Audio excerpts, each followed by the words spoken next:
Escuchas Dimensión Oculta por Carmen Pérez.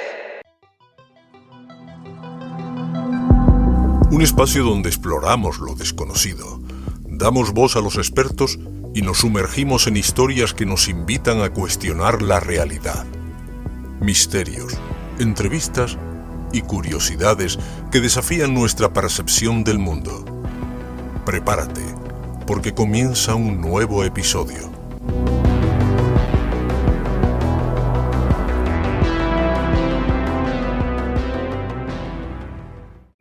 Lo único que estas fases tienen en común son 5 señales. Espero que alguien esté tomando nota. ¿Qué nos estamos diciendo? Parece que nos intentan enseñar un vocabulario tonal básico. Es el primer día de escuela, amigos.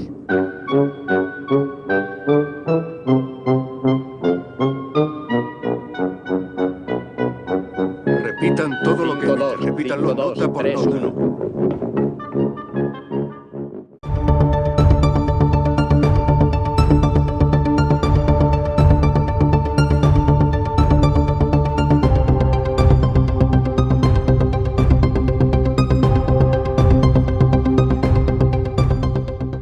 Acabamos de escuchar una secuencia de encuentros en la tercera fase, la película de 1977, que nos enseñó que mirar al cielo no siempre es un acto de miedo, sino de asombro, porque a veces el misterio no comienza en el espacio, sino dentro de nosotros. Hay personas que no se conformaron con mirar esas luces desde una butaca de cine, personas que decidieron salir al campo, hablar con los testigos, estudiar los casos, enfrentarse al fraude y también a sus propias creencias. Nuestro invitado de hoy comenzó muy joven ese camino. Compartió investigaciones en sus primeros años con Javier Sierra, cuando ambos apenas comenzaban a recorrer el territorio del misterio. Aquella experiencia marcaría una vocación. Con formación en teología y criminología, ha dedicado décadas a investigar no solo los fenómenos ovni, sino también las sectas, la manipulación, los fraudes paranormales y la psicología del creyente. Ha escrito libros como Epifanías OVNI, Encuentros cercanos del tipo 4 o UAS, El secreto, donde no busca alimentar mitos, sino entenderlos. Pero más allá de etiquetas como ufólogo o investigador, hoy queremos hablar con la persona, con el hombre que ha escuchado cientos de testimonios, con el investigador que ha aprendido a dudar, incluso de lo que parece evidente, y con alguien que, pese a todo, sigue mirando al cielo. Hoy nos acompaña Manu Carballal. Esto es Dimensión Oculta.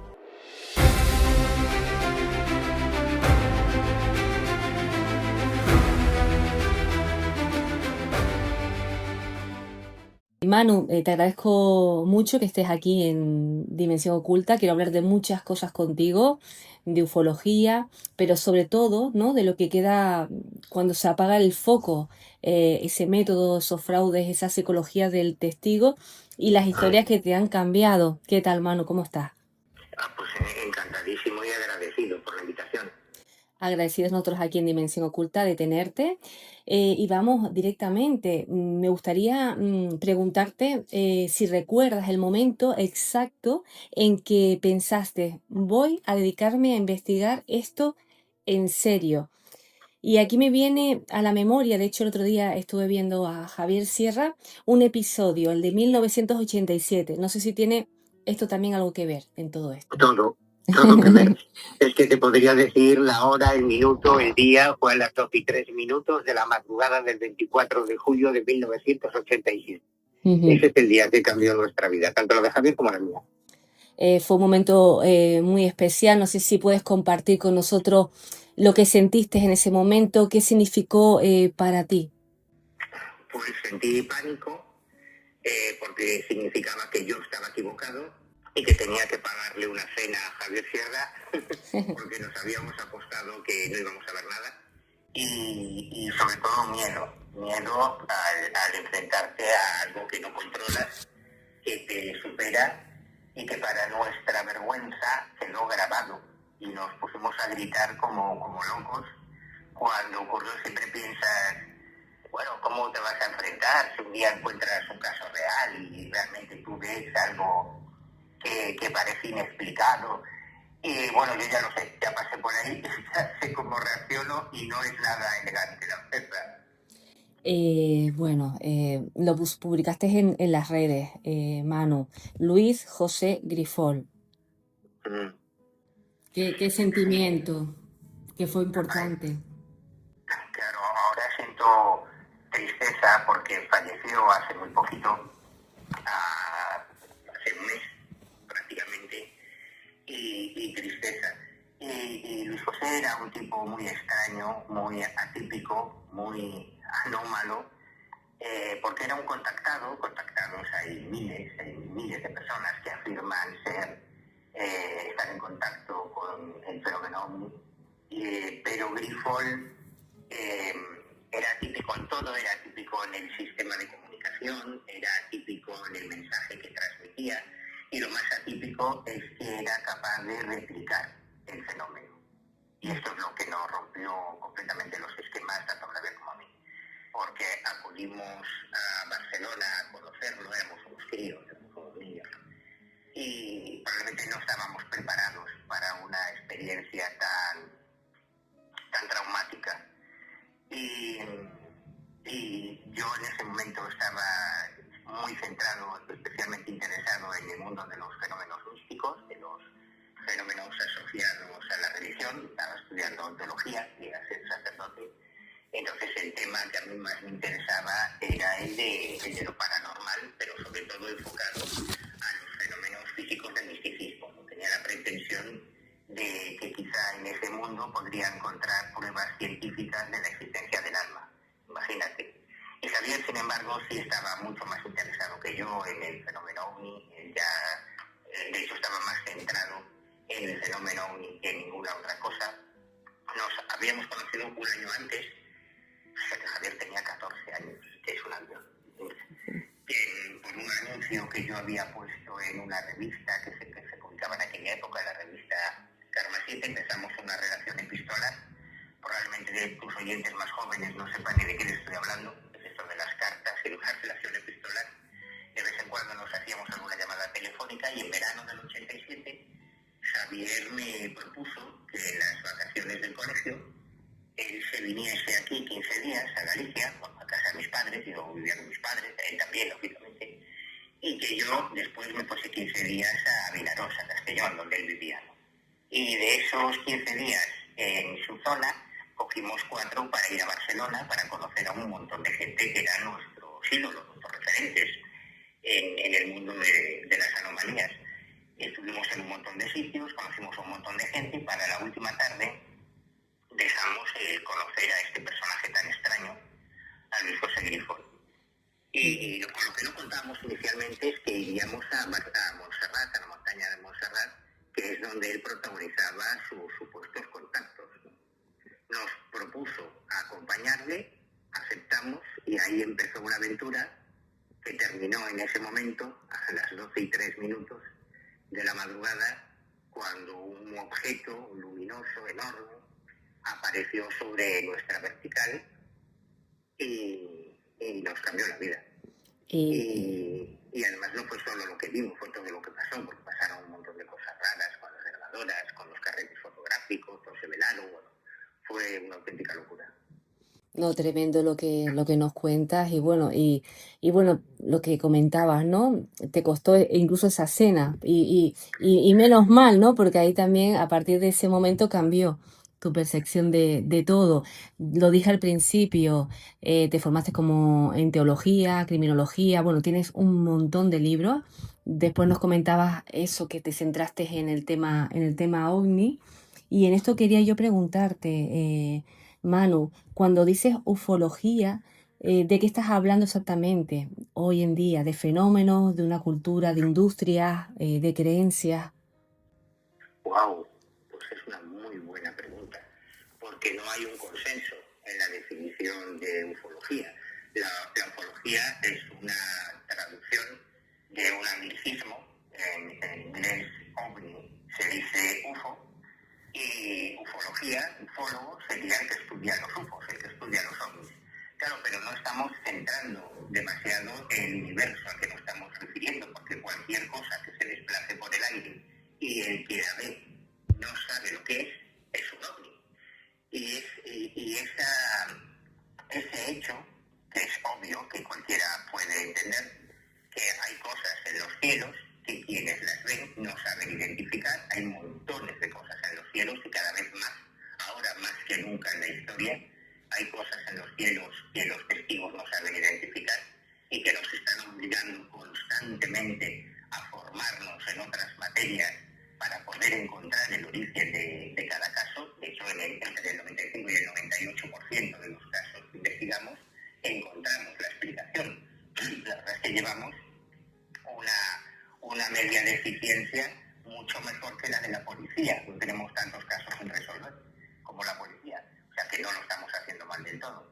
Pero por una cuestión histórica, cuando surge esto de los ovnis, o esta idea, este concepto de la ufología, fue en plena Guerra Fría, en el que el desarrollo de la carrera espacial hizo que muchas personas pensasen que algunos de esos ovnis podrían ser viajeros espaciales, ¿no? Y nació la hipótesis extraterrestre, que nació en un momento histórico muy concreto y que, aunque hoy esté totalmente desfasada para los investigadores, y con esto se llevarán otras sorpresas tus oyentes, los investigadores del siglo XXI ya no consideramos la hipótesis extraterrestre. Ya sabemos que los ovnis no tienen nada que ver con naves de chapa tripuladas por enanos cabezones con ojos saltones. Eso fue producto de su tiempo, como hubo una hipótesis psicosocial, que también fue producto de su tiempo, hubo una hipótesis extradimensional, hubo la hipótesis de que los ovnis eran armas secretas desarrolladas por gobiernos, hubo la hipótesis en círculos religiosos de que los ovnis eran demonios o eran ángeles, era una expresión tecnocrática de las religiones convencionales. Los ángeles entonces venían en platillo volante y los demonios también, y todo eso se fue superando con el paso del tiempo, ¿no? Porque probablemente no hay, es evidente que no hay una hipótesis que explique todos los casos ovni, como no hay un asesino en serie que sea el causante de todos los crímenes sin resolver. Hay miles de crímenes sin resolver en el mundo. Eso no son obras del mismo tío que vaya de país en país matando gente, evidentemente, ¿no? Como no hay una explicación única para todos los accidentes de tráfico. Cada accidente de tráfico se produce por una circunstancia concreta, por fallos de frenos, por el estado de la calzada, porque el conductor va borracho. Entonces, cada caso tiene una explicación diferente. Y esto es algo que no acaban de entender muchos aficionados, que no hay una explicación para todo el fenómeno. No, y tiene su sentido. Ahora, escuchándote, uno abre las miras, ¿no? Como que se lo plantea de esa manera. Y es así, ¿no? El hecho de que no tiene que haber una explicación única, ¿no? Para este fenómeno. Y a ti, Manu, ¿qué te interesa más? ¿El objeto en el cielo o la historia humana que hay alrededor? Pues yo soy de los que interesa, que necesito saber qué es lo que vimos, ¿sabes? Carmen, para mí es una cuestión personal. No es un planteamiento intelectual, racional. Para mí fue una experiencia que condicionó mi vida, lo que viví con Javier, y yo quiero saber qué era eso. Y en el camino vamos aprendiendo tanto. Yo soy gallego, yo viví los terribles años 80 en Galicia, que era la puerta de entrada de la droga a toda Europa, y de hecho muchos de mis compañeros de colegio, de instituto, o mis vecinos del barrio, muchos terminaron en la cárcel o muertos por la droga. Y yo creo que, y lo he comentado muchas veces con Javier, yo creo que aquello, quizás, sobre todo en mi caso, nos salvó la vida. Porque nosotros tuvimos una adolescencia y una juventud totalmente centrada en el estudio. Éramos los frikis del barrio, ¿no? Nos empezábamos con libros. Yo tengo una biblioteca, yo aquí en mi casa es una locura. En mi casa puede haber entre 10.000 y 15.000 libros, imagínate, es una barbaridad. Y nosotros jamás, ni mi vida, empezamos una discoteca, ni no teníamos ocio, no nos interesaban las chicas, estábamos completamente centrados en los fenómenos anómalos, que es la cosa más enriquecedora del mundo. A pesar de que nuestras madres estaban muy preocupadas por si estábamos en una secta, estábamos leyendo libros de cosas raras, investigar anomalías te obliga a formarte en astronomía, en física, en arqueología, en historia, en paleontología, en cosmología, en química, en un montón de temas para encontrar la explicación a cada caso. Y eso es lo maravilloso, que te obliga a estar siempre leyendo, siempre actualizando tus conocimientos. O sea que creo que no existe nada más enriquecedor intelectualmente que investigar misterios. Qué bueno lo que nos cuenta Manu, y ahora qué suerte también, ¿no? El haber encontrado en ese momento a Javier, ¿no? O a personas que les interesaba este tipo de fenómenos. No sé si era muy fácil, porque claro, aquí he entrevistado a otras personas que comentan que, bueno, que lo han tenido incluso, lo que decías hace un momentito, con la familia, porque no entendían, ¿no? Que se centraran a investigar estos temas, o qué les llevaba a incluso dedicar gran parte de su tiempo a ello. Sí, bueno, también es normal, es lógico porque, vamos, yo no tengo hijos, pero si los tuviera y mi hijo empezara a leer cosas raras de algo que yo no conozco y que no entiendo, pues a lo mejor también me preocuparía de la función de los padres, ¿no? Y si era fácil, en realidad sí, quizá más que ahora, porque aunque no existían redes sociales, aunque no existían teléfonos móviles, es un momento muy diferente al que viven los jóvenes ahora, existían una serie de publicaciones que ya han ido desapareciendo todas, pese a que ayer Lorenzo Fernández anunciaba el cierre de Año Cero, y ahí había una sección de contactos que usábamos todos, donde poníamos nuestros anuncios. Hola, soy un chico de 15 años de La Coruña y busco gente más interesada en temas de misterio. Y siempre aparecían personas, no solo en tu propia ciudad, sino en otras partes de España, y normalmente creábamos pequeños grupos para hacer psicofonías, para ir a los montes, a buscar ovnis, para hacer la ouija, para este tipo de cosas, ¿no? Y por un proceso de pura selección natural, al final en todos los grupos que existieron en España, la gente normal se va madurando, pues ya se casa, se tiene hijos, en fin, van dejando esa curiosidad que tenían en su juventud. Pero en todos los grupos, y de hecho si hablas con la mayoría de los investigadores que todavía hoy están al pie del cañón, empezaron en grupos así, con pequeños grupitos de amigos del barrio que se reunían y manteniendo una relación epistolar por carta con otros grupos similares de España, y haciendo una cosa que ya solamente hago yo, que era en aquella época, en los años 80 y 90, todos publicábamos unos fanzines, que eran unas revistillas, unas gacetas a fotocopias, con muy pocas páginas, donde publicábamos nuestras investigaciones, los casos que íbamos recogiendo, y los intercambiábamos con otros investigadores que tenían sus propios fanzines, Miguel Jiménez, Lorenzo Fernández, Javier Sierra, José Pizarro, Bruno Cardeñosa, Vicente Moros, todos aquí publicaban sus fanzines.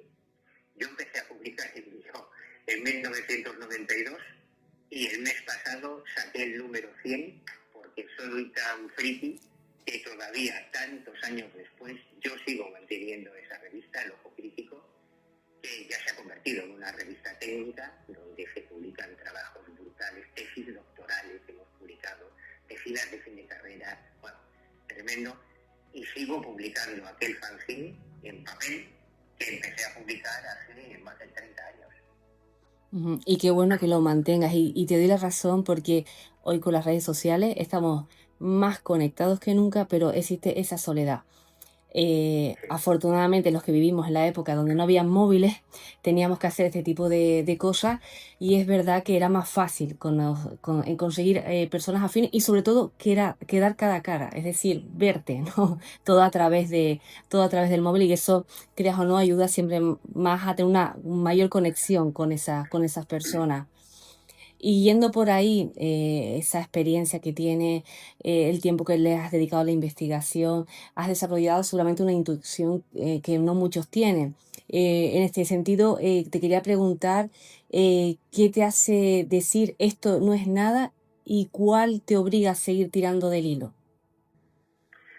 Sí, es verdad que cuando has encuestado miles de casos, y no exagero, son miles de casos que he ido recogiendo en todos estos años, llega un momento en que ya simplemente con una primera conversación, viendo la expresión no verbal, viendo la forma de mover las manos o los ojos que te está con cualquier testigo te está contando su supuesta experiencia, ya deduces si te están contando una bola o realmente él cree que ha visto algo o que ha experimentado algo extraordinario.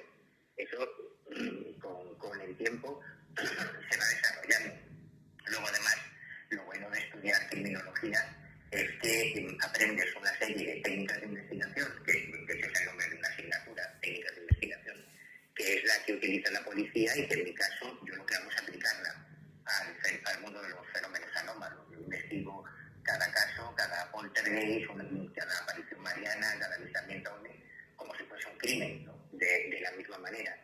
Y eso es lo que te permite al final encontrar las evidencias para señalar al culpable del fenómeno. Y en la inmensa mayoría de los casos se trata de fenómenos naturales que el testigo bien intencionadamente cree que son otra cosa.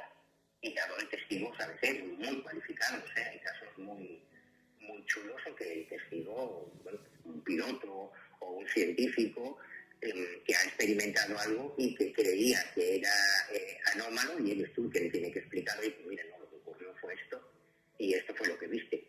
Y generalmente lo aceptan y lo agradecen, si son personas que no buscan protagonismo o que no quieren profesionalizar o monetizar su experiencia. Y luego hay un pequeño porcentaje que últimamente está creciendo, y eso es preocupante, de fraudes, de timos, de tongo, de gente que te miente con todo el morro porque quiere salir en el programa de Iker Jiménez, o quiere hacerse famoso, o quiere montar una secta. Literalmente, esto también existe. Ujú. Y eso también, estás tú muy pendiente de que eso no ocurra. Has trabajado el tema de abducciones y de contactados. ¿Qué es lo más difícil de manejar en estos casos? ¿El relato, el trauma o el entorno que se crea alrededor, Manu? Bueno, lo más difícil en una investigación es tener algo más que el relato del testigo. Sobre todo si es un caso de testigo único, es mucho más complicado. O sea, hay casos, esta es una trampa estadística, cuando nosotros, los investigadores, fuimos los primeros en concluir hace décadas que entre el 95 y el 98% de los casos ovni, por ejemplo, tiene una explicación. Eso fue una deducción de los investigadores de la comunidad ufológica hace unos años, cuando se montó todo el follón con el tema del Comité OVNI del Pentágono y empezaron a salir noticias en todos los informativos. Resultó llamativo que las investigaciones oficiales del Pentágono de los Estados Unidos llegaban a la misma conclusión que los investigadores privados, que los investigadores civiles. Entre el 95 y el 98% de los casos tienen explicación. Hace un par de años fue la NASA la que creó un comité oficial por primera vez para investigar los fenómenos ovni, lo que ellos ahora llaman WAPs. Y al final llegaron exactamente a la misma conclusión, o sea que no estábamos tan locos, ¿no? Los ufólogos, íbamos por delante. Si nos hubieran preguntado a nosotros, habrían ahorrado mucho dinero a los contribuyentes. El problema es que muchos de esos casos son casos de un testigo único. Ahora ya no es así, ahora ya es la excepción, porque ahora todo el mundo lleva un teléfono móvil. Entonces, lo habitual, si alguien te cuenta que ha visto una cosa rara en el cielo, antes te decía que iba por la carretera, que vio una luz, y ya está. Si no llevaba una cámara fotográfica, pues no había nada más que su relato, que su testimonio. Ahora ya no es así. Ahora cualquier testigo ya viene con un vídeo o viene con fotografías que tú puedes analizar para ver si se trata de un fotomontaje, si se trata de un fraude, si hay metadatos en todos los teléfonos. Bueno, hay técnicas para hacer eso, ¿no? Y luego también hay la posibilidad, cuando ya tienes un registro digital, ya tienes la hora exacta y tienes la ubicación exacta. Que este era otro problema tremendo que teníamos. Claro, si un testigo te dice, no, yo vi una cosa rarísima en el cielo, iba por la carretera y pasó una cosa. Bueno, ¿y cuándo fue? Pues sí, eso fue en verano del 95. Bueno, verano, igual era otoño. Bueno, a lo mejor era invierno. Igual no era el 95, era el 96. Claro, ¿cómo investigas eso? Porque tú cuando tienes la fecha y la ubicación, tú puedes consultar a los centros meteorológicos, a ver si habían lanzado no nuevo sonda, por ejemplo.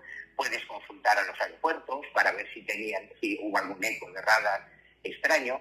Y eso ahora lo tenemos gracias a esos metadatos de los registros digitales, ¿no? O sea, que tenemos más herramientas que antes. Porque cuando solo hay un caso único, claro, se queda como no resuelto, como no explicado, no porque no tenga explicación, sino porque es muy difícil investigarlos en más datos. En el caso de los fraudes, yo me imagino, Manu, que habrá un patrón que se repite más, ¿no? Incluso ustedes ya lo tienen ahí ya más que registrado cuando hacen este tipo de investigaciones. Bueno, tiene que haber un móvil, como para todo delito. Sí. Tiene que haber un móvil. Si te encuentras con un testigo que no quiere protagonismo, que te pide que no publiques su nombre, que no quiere aparecer en un medio de comunicación, que prefiere que no le hagas fotos, pues está claro que el móvil del protagonismo ya lo tienes que desechar. Este tío no quiere dinero, no quiere fama, son los dos grandes, no son los únicos, pero son los mayoritarios, ¿no? Claro, cuando un testigo que es amable, no tiene problema en que publique su nombre o no tiene problema en que le tomes una foto, eso no significa que sea un fraude. No significa que sea un fraude, pero bueno, podría serlo. Es así de duro, ¿no? Porque tampoco tenemos muchos más marcadores para este tipo de cosas. Y luego se trata de contrastar su relato. Por ejemplo, si de repente un piloto te dice que haciendo una ruta determinada vio un fenómeno extraño en el cielo, si eso estaba en el cielo, tuvo que ser visto por más personas. Y para tu sorpresa, cuando tú te pones a consultar a las compañías aéreas o los centros de control, o haces un llamamiento por redes, aparecen muchos más testigos, a veces cientos de testigos simultáneos. Luego es un fenómeno objetivo, empírico, exógeno al testigo.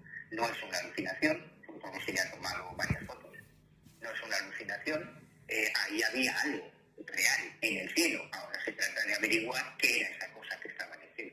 En estos casos, Manu, investigar no es nada fácil, porque aparte de proteger al testigo, se tienen que proteger ustedes, ¿no? A la hora de mostrar o dar a conocer esas investigaciones.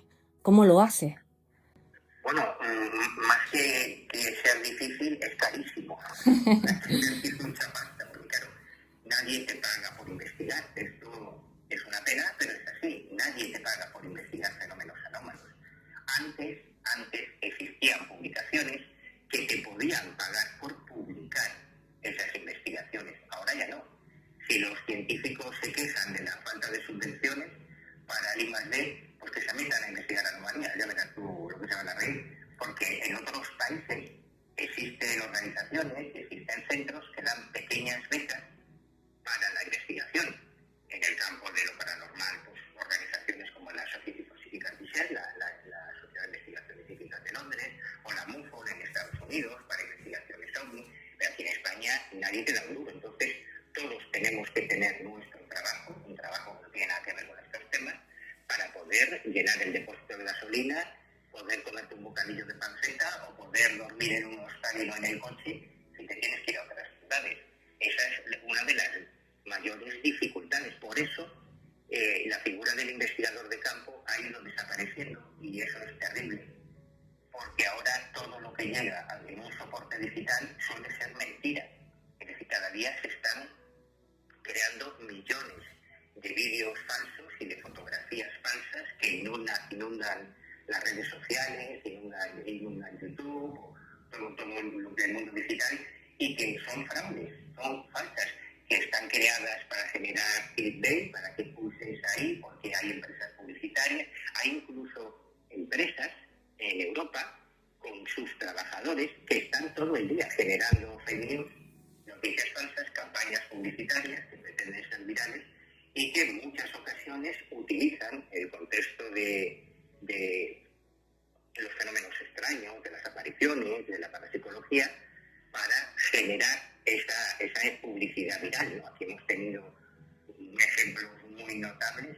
Claro, no contaban con que nosotros hacemos los deberes, y te puedo contar que hay varias campañas de publicidad de grandes empresas publicitarias que abortamos, que deshonimos la campaña porque descubrimos que era un fraude, que todo era una creación con fines publicitarios, y lo terrible es que todavía hoy hay páginas web, hay blogs, hay canales de YouTube que siguen publicando esas imágenes como si fueran auténticas, cuando ya sabemos quién las hizo, cuándo las hizo, cómo las hizo y para qué las hizo, ¿no? Y esto además es otra constante muy triste del mundo del misterio, lo que llamamos misterios zombies, que están explicados hace décadas, que resolvimos el crimen, digamos, ¿no? Que resolvimos el caso, y que todavía siguen resucitando una y otra vez, no hay manera de matarlo, y una y otra vez siguen saliendo libros, siguen saliendo documentales, vídeos en YouTube, como si fuesen auténticos, cuando ya sabemos que son falsos.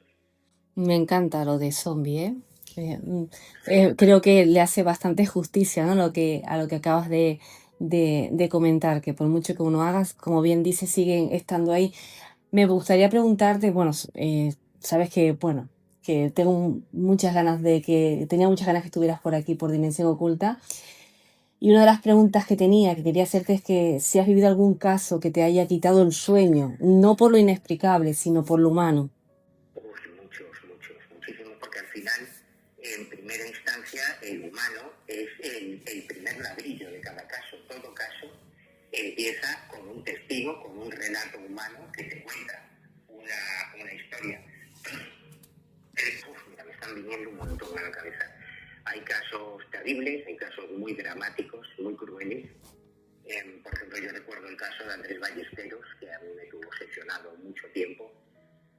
Un curandero de Campanillas, en la provincia de Málaga, que parecía real, parecía tan real, el tío era tan bueno, lo hacía tan bien, que nos tuvo a todos locos durante mucho tiempo.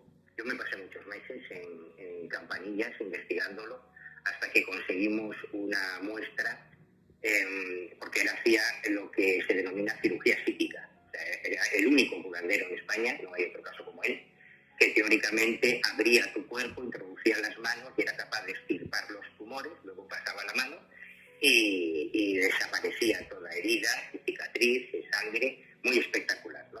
Todo muy bueno. Y hasta que no conseguimos una prueba que poder llevar a un laboratorio, porque él no quería entregar las pruebas de las operaciones, los supuestos tumores que extirpaba, lógicamente, no quería que nadie los analizara, y hubo que estar mucho tiempo. En ese tiempo vimos desfilar montones de dramas humanos terribles, gente que había dejado la quimioterapia porque Andrés les había dicho que ya les había curado el cáncer, y claro, se morían. Lo que ellos se morían contentos porque creían que ya estaban curados, ¿no? Y además Andrés tenía los estigmas de la Pasión de Cristo, que era muy espectacular, tenía unos estigmas, en Semana Santa le salían en las palmas de las manos, una cruz en la frente, la herida de la lanzada, luego tenía permanentemente una cruz sangrante en el pecho, muy espectacular. ¿Cómo vas a dudar de alguien así? Y al final, cuando ya pudimos mandar a analizar, que fue una pasta, por cierto, claro, porque la gente no sabe lo carísimo que es esto, un análisis de laboratorio de un lugar donde ha aterrizado un ovni, o de una muestra de un órgano, eso cuesta muchísimo dinero y lo tienes que pagar tú, pero no te lo pagas nadie. Bueno, al final eran higadillos de conejo y de cerdo que tenían una neverita oculta en la misma consulta donde hacían las operaciones. Conseguimos que varios de los pacientes lo denunciasen y que terminasen en la cárcel. En ese caso, el desenlace fue el apropiado y el correcto. Pero hay mucho, porque detrás de cada caso, primero hay una historia humana, o varias. Y en este caso triste, ¿no? Porque siempre uno tiene la esperanza, además cuando se trata de personas enfermas que tienen esa fe, ¿no? De poder curarse, y al final ver que no era cierto. Hablamos antes de los gobiernos. Cuando un gobierno reconoce fenómenos no identificados, ¿Qué lectura haces tú desde la experiencia? Bueno, es que no puede hacer otra cosa, porque la tecnología, el fenómeno OVNI ha evolucionado paralelamente al desarrollo tecnológico desde el principio, desde el año 47, incluso desde antes. Y siempre se han ocultado, y esta fue una de las cosas que es muy obvia, es muy lógica, pero a nosotros nos costó aprender, que todos los gobiernos del mundo, incluido el español, han utilizado el fenómeno OVNI para ocultar desarrollos tecnológicos, para ocultar nuevas armas o nuevas técnicas o nuevos instrumentos que luego tendrían un uso militar. Desde el principio, en el año 97, la misma CIA, con una jeta, con una caradura enorme, reconoció en su página web, publicó un informe muy extenso que se titulaba 1947-1997, el papel de la CIA en estos 50 años de platillos volantes. Y confesaba cómo el interés, la psicosis social que había existido en Estados Unidos por el tema de los platillos volantes, por el fenómeno social o por la dimensión social de los platillos volantes, sería más correcto, a ellos les había servido para esconder todos los aviones espía, como el Black Mir, por ejemplo, toda la tecnología espía. Los investigadores durante años recogimos cientos y cientos de casos en que los testigos hablaban de ovnis triangulares. Y claro, cuando tú le preguntabas a los militares, oiga, ¿usted tiene algún tipo de avión triangular? Que no, nosotros, hombre, no, que va, no, para nada. Hasta que en el año 1987 se presenta por fin públicamente el bombardero B-2, que es un avión totalmente triangular con tecnología STEAM, es decir, que no se detectan los radares, que publican las radares, y luego ya en F-117, luego ya se presentaron submarinos y barcos con tecnología STEAM, con unas formas rarísimas, pero la misma CIA reconocía que durante todos esos años se habían estado haciendo vuelos de prueba, con prototipos, experimentos, y que para ellos era fantástico que los ufólogos hablasen de marcianos, porque así el secreto quedaba recogido, ¿no? Porque nadie iba a dar peso, nadie iba a preocuparse por unos pastorcillos que decían que habían visto marcianos bajar del cielo. Aquí en España tenemos casos alucinantes. Yo, de hecho, hace unos días estuve en el Congreso de los Diputados otra vez, yo he seguido mucho el tema de la dimensión política en España de los ovnis, que es alucinante, pero alucinante.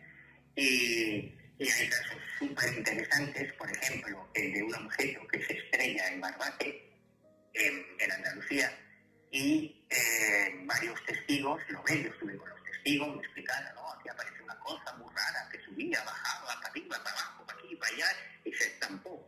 Y de repente aparecen unos helicópteros de la base de Rota con los americanos recogiendo todos los restos. Claro, cuando te cuentan esto dices, hostia, pero si me está contando usted un capítulo de Expediente X, pero que te está contando que sí. Y hay un tío que los fotografió. Ha habido muchos casos de ovnis estrellados en España, muchos. Pero esta es la primera vez que dio la casualidad de que uno de los testigos tenía una cámara en el tractor, había estado en la comunión de su hijo, no recuerdo exactamente, pero tenía una cámara fotográfica y tomó fotografías de esos helicópteros de doble rotor, de la base aérea de Rota, de las tropas americanas recogiendo los restos de ese objeto estrellado en Cádiz, o sea, como si fuese una película americana. Eso llegó a Izquierda Unida, en aquel momento el portavoz en la Comisión de Defensa de Izquierda Unida era el diputado Willy Meyer, y estuve con él en el Congreso, me pasó toda la interpelación que hizo. Ha habido muchas interpelaciones parlamentarias en España por el tema de los ovnis, y esta vez era la única vez en que había pruebas de aquí, y las fotos, tienes las fotos, y ahora el libro que saco en abril, hay un capítulo muy largo sobre la política española, la Casa Real y el tema OVNI, y va incluido este caso con las fotografías, que es lo que tiene valor, lo veo lo que se puedan ver. Y era un dron. Ahora estamos muy familiarizados con los drones, incluso podemos tener un dron para jugar en la finca, ¿no? Pero en el año 89, cuando esto ocurrió, nadie sabía nada de los drones. y era un dron, un avión espía americano de la base de Rota que había caído en el suelo español, por ejemplo. Entonces, es normal que todos los militares y todos los gobiernos mientan sistemáticamente, porque detrás de los ovnis se ocultan muchísimas cosas, pero muchísimas. En ese sentido estaremos muy pendientes de ese libro, sobre todo, como bien comentas, para ver esas imágenes. Y en ese sentido, Manu, ¿qué le pedirías a los medios para tratar esto con rigor? Pues yo casi le pediría que mejor no lo trataran, porque visto lo visto, yo creo que en la prensa, yo en eso soy muy crítico y discuto mucho con mi amigo David Cuevas por eso, porque creo que el periodismo ha hecho un daño terrible a la credibilidad de esta disciplina, ¿no? Creo que ha hecho mucho más daño que otra cosa, porque desde el principio, cuando tú deconstruyes la historia de los ovnis, por ejemplo, con todos los temas ha pasado lo mismo, pero en concreto con el tema de los ovnis, hace unos años escribí la biografía de Óscar Ribrea, que es un personaje totalmente desconocido, totalmente despreciado por los medios, incluso por la misma comunidad ufológica, y que fue el tío que inventó la ufología. La ufología no se inventó en Estados Unidos en el año 47. 2 años antes, un español, un científico español, Óscar Ribrea, a quien llamaban el gallego sabio, precisamente porque era el único en aquella época que tenía formación en arqueología. Bueno, de hecho, él trabajaba, era jefe de Radio Sondeo en el Centro Meteorológico de Galicia. Pues a raíz de una experiencia que habían tenido unos compañeros en la Segunda Guerra Mundial, y en el año 45, en agosto del 45, sus propios padres, antes de que se inventase el término platillo volante u ovni, él ya estaba haciendo ufología de campo y ufología científica, para contar es un tío que, si hubiese nacido en Estados Unidos en lugar de en España, ya tendría una calle, tendría una serie en Netflix y 10 o 12 biografías, además de la mía. Así es. Para clarificar su historia, para ver de dónde venían las ideas que él tenía, estuve mucho tiempo yéndome a la Hemeroteca Nacional en Madrid, a las hemerotecas del Archivo Histórico del Reino de Galicia, para ver los periódicos de la época y cómo nació el fenómeno ovni y cómo fue mutando.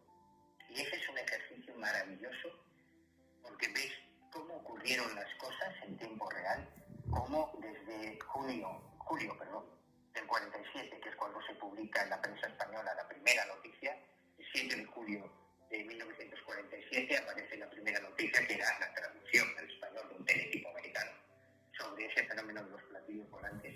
A partir de ese momento se produce un fenómeno social internacional brutal. Hay que entender que estábamos en la Guerra Fría, que había mucho miedo a las cosas que venían del cielo después del bombardeo de Pearl Harbor por los japoneses, o sea que es lógico.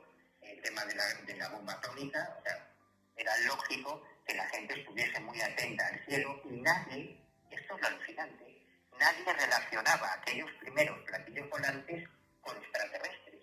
Cuando se hacían las primeras encuestas y se preguntaba a la gente, ¿usted qué cree que son los platillos volantes? Nadie decía naves extraterrestres. Se decía que eran pruebas relacionadas con la energía nuclear, o que eran aviones espía de los rusos o de los japoneses, o que eran otras cosas. Es súper interesante eso. Y te das cuenta de cómo, precisamente por la prensa, por la influencia de la prensa, cuando ya se agotaban las ubres de la vaca de los platillos volantes contando los avistamientos, empezaron a irse añadiendo una serie de elementos, de narrativas que no tenían nada que ver con el fenómeno original, pero que ayudaban a vender periódicos. Y entonces empezaron a aparecer las abducciones, los contactados, los orbes, los chendrais, las bases submarinas, los ovnis estrellados, todas las tonterías, todo el ruido que hay alrededor del fenómeno real de los ovnis, que es ya un ruido tan ensordecedor que ya es muy difícil separar el trigo de la cizaña. Por eso es tan útil de construir esa historia y ver cómo se fueron produciendo los hechos y cómo se fueron añadiendo esos elementos secundarios. Entiendo perfectamente lo que dices, Manu. Y bueno, nunca es tarde. Espero que en algún momento alguien se haga eco de esto. Y bueno, y ahora que está muy de moda los documentales en Netflix, en esta plataforma, pues a ver si sale algo de esto, ¿no? Has mencionado varios libros. Si alguien quiere leerte para entender tu mirada, ¿por qué libro empezarías y en qué orden? Te lo he puesto muy difícil porque es que tienes muchos, ¿eh? Uf, Tienes muchos sí, libros. sí. Sí, sí, bueno. Mira, hace unos días, bueno, yo no comparto tampoco, es que es una pregunta muy difícil, madre mía. Hace unos días, David Cuevas Sí, hizo ¿cómo se llama eso?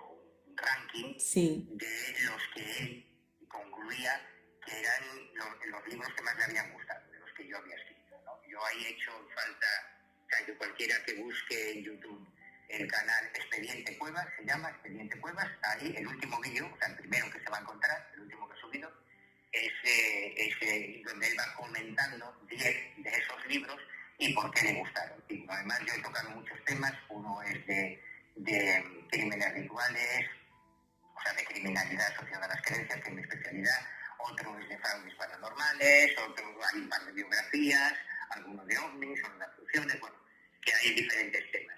Yo he hecho en falta uno que a mí me impactó mucho y si yo tuviera que recomendar uno, probablemente sería este por todo lo que lloré mientras preparaba ese libro. Es mi cuaderno de campo número 9. Cuadernos de campo son unos libros, una colección que yo estoy publicando ahora con mis memorias, ¿no? con mis experiencias en cada tema y con mis conclusiones. Y el 9 en concreto se titula Meigas, las brujas sabias. Y es una investigación sobre las meigas gallegas, sobre las brujas gallegas. Y fue tan atroz, yo tuve la inmensa suerte, el privilegio de conocer personalmente a las últimas meigas gallegas, a muchas de ellas, y poder ponerle cara, nombre y apellido, y explicar cuáles eran sus sistemas de trabajo. La mayoría trabajaban con plantas, eran linajes femeninos que habían aprendido de sus madres y de sus abuelas los remedios naturales, la farmacopea natural de los montes de Galicia, o el tema de los huesos, los masajes, era algo que iba pasando de madres a hijas, ¿no? Hasta, me decía una de ellas, creo que era la Acorba de Pardimarín, cuando yo le decía en su casa, el día que tenía hijas pequeñas, ella decía, bueno, ya, usted ya va a explicarle a sus hijas, ¿no? Van a ser las herederas de esta tradición. Y me decía la mujer, ay, Manoliño, no. Estas no quieren saber nada, están todo el día con el YouTube y con el Internet y que no quieren saber nada de plantas ni de huesos. Por eso digo que son las últimas, porque no es algo que vaya a continuar, y es una pena. Y que sean las meigas gallegas es transpolable a las brujas del resto de España, y además con mucha relación con Canarias, porque las saladoras, las curanderas canarias tienen mucho que ver con las meigas gallegas. Y digo que lloré mucho porque, además de la parte actual, me fui a la historia y estuve en los archivos históricos viendo los procesos judiciales contra las brujas. Y es probablemente una de las mayores patrañas y mentiras que nos han contado, que además se está perpetuando constantemente, permanentemente, a través de series de televisión, de cómics, de revistas, de películas, de documentales. Las brujas nunca adoraron al diablo. Todo es falso. Fue el mayor feminicidio de la historia de la humanidad. Miles de mujeres quemadas vivas, torturadas de formas atroces por el pánico que tenían los hombres, sobre todo los religiosos, a la mujer. Y no hay más. De hecho, la inmensa mayoría de ellas ni siquiera eran curanderas. Bastaba una denuncia anónima para que o bien la Inquisición o sobre todo la justicia ordinaria te interrogase. Y el interrogatorio eran unos sistemas de tortura brutales en las que todas confesaban hasta que habían matado a Kennedy. O sea, tú a cualquier... te meten en una sala de interrogatorio que ahora en algunos museos de España tú puedes ver los instrumentos de interrogatorio de la Inquisición o de la justicia ordinaria. Y si a ti o a mí o a cualquiera nos meten en el potro o en la garrucha, nosotros confesamos que matamos a las niñas de Alcácer, lo que sea.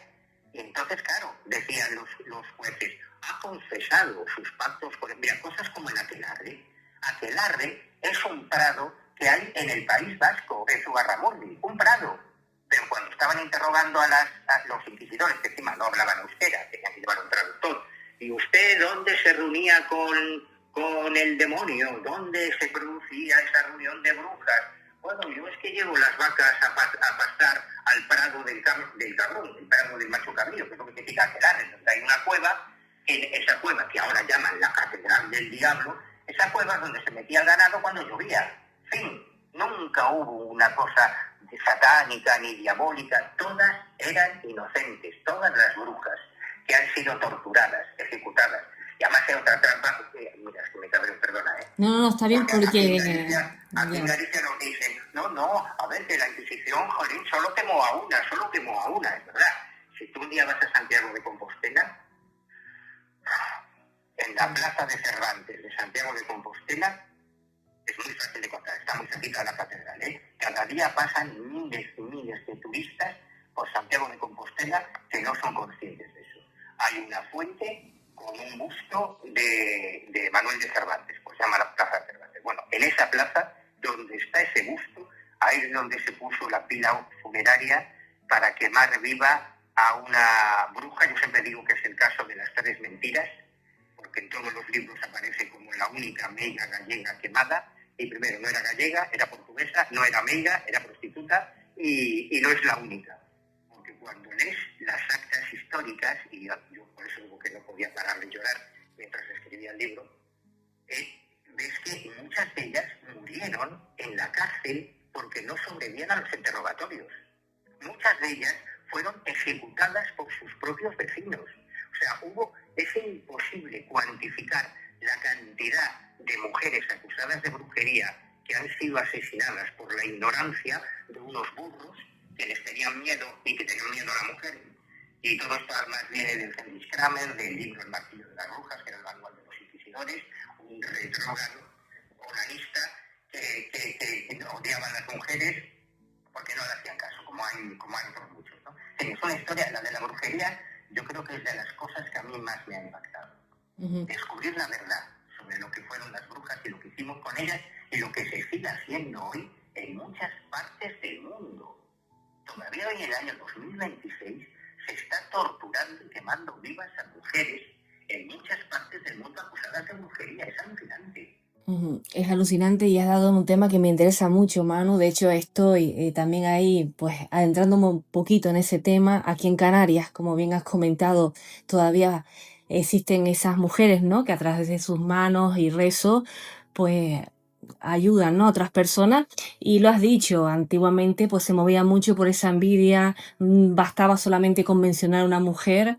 Incluso muchas de esas mujeres habían ayudado en los partos, habían dado consejos en matrimonios casi rotos, pero al final, pues, eso no servía. Y bueno, esas torturas y muchos casos y muchas historias que no conocemos y nunca vamos a conocer.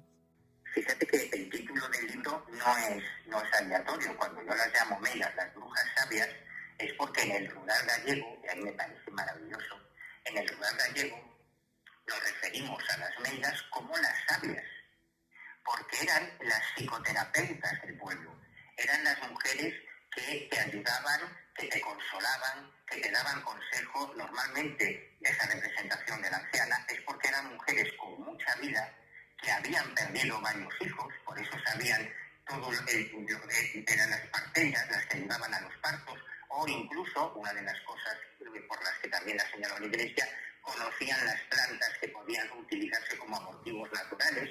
Eran mujeres muchas veces viudas, que podían entender perfectamente el drama de una mujer que se quedaba viuda, o de un huérfano que sabía que había perdido a su padre. Por eso le llamaban las meigas. Es decir, era la competencia directa del confesor de la parroquia, del párroco, porque eran las que daban consuelo, daban esperanza y daban consejo a sus comunidades. En un tiempo en el que no existía la seguridad social, en el que no existían hospitales, y la gente tenía que acudir tanto para temas de salud humano como incluso de los animales, a las recetas naturales, a las recetas de las plantas. Por eso se las llamaba las sabias. Y así es, da para un episodio que, bueno, ya te llamaré seguramente para hablar sobre este tema, aunque nos enfademos mucho los dos. Te dije menos tiempo, pero es que te tengo que preguntar algo más, no sé si puede ser, Manu. A ver, fuera de la ufología yo tenía un libro aquí que se llama Buscando a Dios desesperadamente. Bueno, ¿qué conexión hay en ese libro entre el misterio y la necesidad humana de sentido? Todo. Además es un libro casi paranormal porque pasó una cosa muy rara con ese libro. Yo este libro es el último que acabo de publicar, acaba de salir hace muy poquito. Buscando a Dios desesperadamente es un libro que yo escribí cuando estaba buscando a Dios desesperadamente, cuando era un chaval que estaba estudiando teología porque quería ser sacerdote y que se había especializado en los fenómenos místicos, los milagros y los fenómenos físicos del misticismo, ¿no? Entonces, cuando yo escribí este libro, lo escribí a máquina, lo hacía por las noches, yo estuve unos años en la Cruz Roja, haciendo voluntariado, y me llevaba la máquina de escribir, no tenía ordenador, estamos hablando de principios de los años 90, y pedía siempre la guardia de 12 de la noche a 8 de la mañana, y me llevaba la máquina de escribir, y ahí escribí varios de mis primeros libros, están escritos en el Centro Provincial de Coordinación de la Cruz Roja de La Coruña.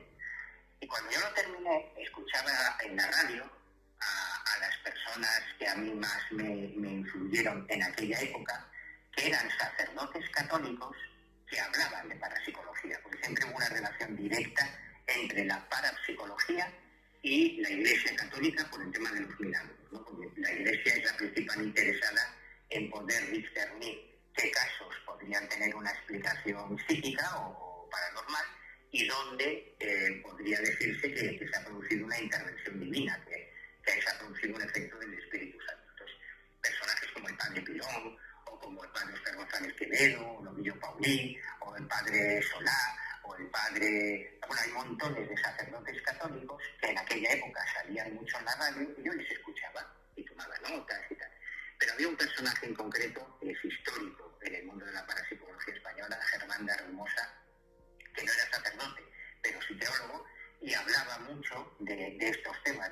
Yo envié aquel manuscrito, no me quedé con copia, o sea, porque no, he escrito en folios a máquina, se lo mandé a Germán de Argumosa, él me dijo que iba a hacerme ese prólogo, pero luego tuvo una serie de problemas familiares, se mudó, luego falleció y se perdió el libro, se perdió el prólogo durante 30 años. Hasta que hace unos meses su biógrafa, la persona que heredó su archivo, me dijo, tengo una sorpresa para ti, que te va a encantar, y me trajo aquel libro con el prólogo de Germán de Argumosa grabado de su propia voz en cinta cassette, y yo lo que he hecho ahora es transcribirlo, claro, porque estaba todo en papel, corregirlo, actualizarlo y poner mis conclusiones a mis propias reflexiones 30 años atrás, ¿no? Cuando ya he viajado por todo el mundo, he podido conocer los fenómenos místicos que son muy importantes en la Iglesia Católica, esas cuestiones como la levitación, la bilocación, el don de lenguas, todo este tipo de cosas que definen que alguien sea considerado santo o no, existen en otras religiones, lo que genera un conflicto teológico terrible, porque son personas que no son cristianas, que son budistas, hinduistas, sikh, musulmanas, judías, y que también es un ejercicio de humildad para nosotros, para darnos cuenta de que todo lo que queremos como exclusivo del cristianismo está en otras religiones muy diferentes a la nuestra, aunque en el fondo todos humanos buscamos a Dios de una u otra manera, sin distinción de razas, de lenguas ni de credos. Y lo mismo que ocurre con nuestros santos, ocurre con los santos de otras religiones. Y eso es algo para pensarlo seriamente. Manu, que ha sido un honor, un placer tenerte por aquí por Dimensión Oculta. Nos quedamos con ganas de más, así que espero en alguna ocasión poder tenerte de nuevo por aquí. Cuando quieras. Esperemos que con mejores condiciones meteorológicas que no nos compliquen tanto la grabación. Efectivamente, espero que no sea muy grave porque me comentas que hay una tormenta. Espero que la cosa mejore y ten mucho cuidado también, todo hay que decirlo. Bueno, aquí en Galicia estamos un poco acostumbrados ya a las tormentas, pero jolín, siempre son un incordio, que se vaya la luz, que se vaya la cobertura, siempre son un incordio, pero bueno. Bueno, Manu, un abrazo Y no, y enorme. gracias, Sí, gracias a ti de verdad por la invitación. nada, Muchísimas un gracias. placer. Gracias, un abrazo. Un abrazo.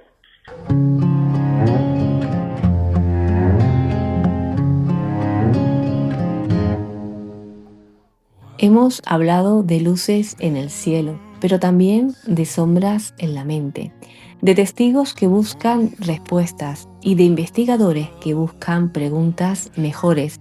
Tal vez el verdadero misterio no esté solo ahí arriba, sino en cómo interpretamos lo que vemos y en por qué necesitamos creer. Manu, gracias por tu honestidad, por tu mirada crítica y por recordarnos que el rigor no está reñido con la fascinación, porque mirar al cielo puede ser un acto de fe, pero investigarlo es un acto de responsabilidad. Gracias por acompañarnos y a ustedes sigan mirando, sigan preguntando, pero sobre todo sigan pensando. Hasta el próximo encuentro. With